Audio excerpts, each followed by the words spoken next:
सुबह सुबह पवित्र वातावरण में ब्रह्म मुहूर्त में हम उठते हैं और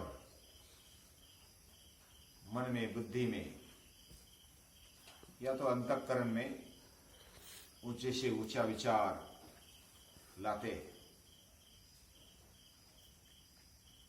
महर्षि पतंजलि को हर रोज हर सुबह याद करते हैं। उन्होंने अपना जीवन बहुत ही तपस्विता के साथ जिया। उनका चरित्र वैसे ज्यादा इतना मालूम नहीं है, फिर भी उनके लिखान से ऐसा पता चलता है कि उन्होंने तपस्या की अविरत मानव मात्र के लिए। ये तपस्या उनके लिखान में से पता चलती है। उन्होंने अपना जीवन 3 स्तरों पर देखा। एक पहला है शारीरिक स्तर, और पूरे मानव मात्र ने भी वैसा ही देखना चाहिए, ऐसा उन्होंने समझा। हमारा शरीर अच्छा होना चाहिए, शुद्ध होना चाहिए, सक्षम होना चाहिए। इसमें सभी जो सोचते हैं वह भी यही सोचते हैं कि हमारा शरीर अच्छा होना चाहिए, तंदुरुस्त होना चाहिए और सक्षम होना चाहिए, और होना भी चाहिए। इसमें कोई दो राय नहीं है। और इसको महर्षि पतंजलि ने महत्व दिया। ये व्यवहारिक जीवन को भी संभालते हैं, और जो भी हमारा अंतःकरण या तो चित्त और उसको व्यक्त कराने वाली हमारी वाणी, वाणी भी शुद्ध होनी चाहिए और चित्त भी शुद्ध होना चाहिए। यानी बाहर से और अंदर से दोनों ओर से वो शुद्धि चाहते हैं, सक्षमता चाहते हैं। और इसके लिए उन्होंने शरीर शास्त्र का अभ्यास किया, वैद्यक शास्त्र खड़ा किया। शरीर के बारे में हमें पता ही होना चाहिए। संत विनोबा जी कहते हैं कि जो अपने शिक्षण में योग नहीं सीखा, शरीर के बारे में कुछ मालूम नहीं कर लिया, तो वो अधूरा शिक्षण है।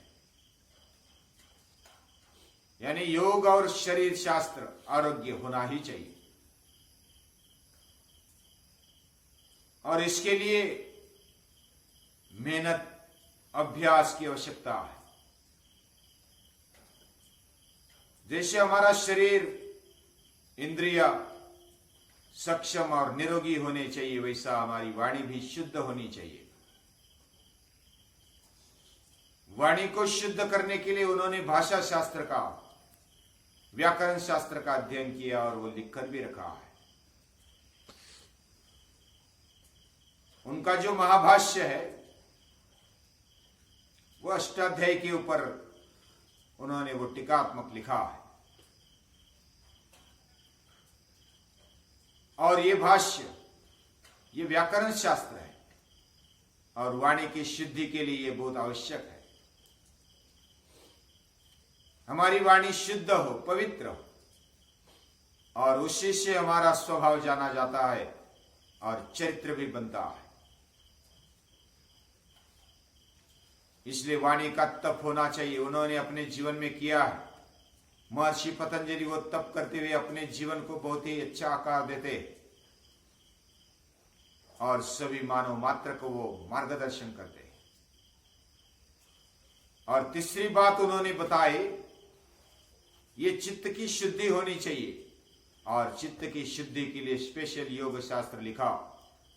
और ये योग शास्त्र अभी भी, आज भी उसका उतना ही महत्व है। 2500 साल हो गए,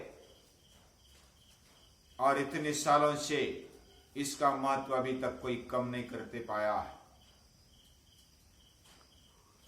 वो महत्व और उसकी गरिमा यह आज भी दुनिया में मानी जाती है। ये भारत का बड़ा मानस शास्त्र है। अलग अलग महापुरुषों ने, विद्वानों ने इस पर अभ्यास किया और उस पर लिखा, और आज एक एक विषय पर, एक एक सूत्र पर पीएचडी किया जा सकता है, इतना वो गहरा है। इतना सखोल अभ्यास बहुत ही शॉर्टकट में, बहुत ही सूत्र रूप में उन्होंने रखा। यही योग दर्शन है। योगेन चित्तस्य पदेन वाचा मलम शरीरस्य च वैद्यकेन, यानी वाणी, शरीर और अंतःकरण के ऊपर हमें मेहनत करनी चाहिए। वह शुद्धि करते हुए उन्होंने, महर्षि पतंजलि ने मानव मात्र पर उपकार किए। उनके उपकार, इसीलिए तो जो इनके सचिव है वो बोलते हैं योग ये पूरी दुनिया की धरोहर है और इसको संभालना चाहिए। केवल संभालना यानी उस किताब को संभालना ऐसा नहीं, उन सूत्रों को हमारे जीवन में बिठाना, स्थापित करना, अनुष्ठान उसका करना, यह अपेक्षित है। पूरे मानव मात्र में जो भी समस्याएं, वह समस्याओं का हल इन सूत्रों में दिखाई देता, इन योग दर्शन में दिखाई देता। गीता भी एक योग शास्त्र है और गीता ने सभी शास्त्रों का समन्वय किया है। हमारा जीवन वह महत्वपूर्ण होते हुए उसके इर्द गिर्द सभी शास्त्रों को गीता ने रखा। हमारा जीवन इतना महत्वपूर्ण है, दुर्लभ है, वह गीता भी बताती है और योग दर्शन भी बताता है। हम इस देह में आकर के, मनुष्य जन्म लेकर के बहुत सारा प्राप्त कर सकते हैं। नर करनी करे तो नर का नारायण हो जाए, ऐसी प्रेरणा देने वाले जो भी ऋषि हुए, महर्षि पतंजलि तो खास करके, ये हमारा जीवन इसके लिए, हमारा जीवन केवल भोग के लिए नहीं है। भोग से भी ऊपर उठते भी उन्होंने अपवर्ग की बातें की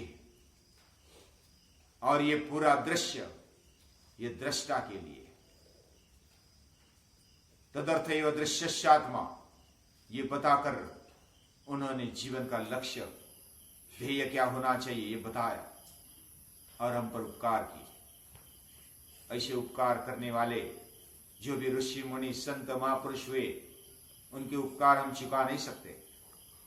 उनके ऋण हमारे जीवन में, जीवन पर है, जन्म जन्मांतर पर है। उनके ऋण उऋण होते भी हम प्रयास करते हैं।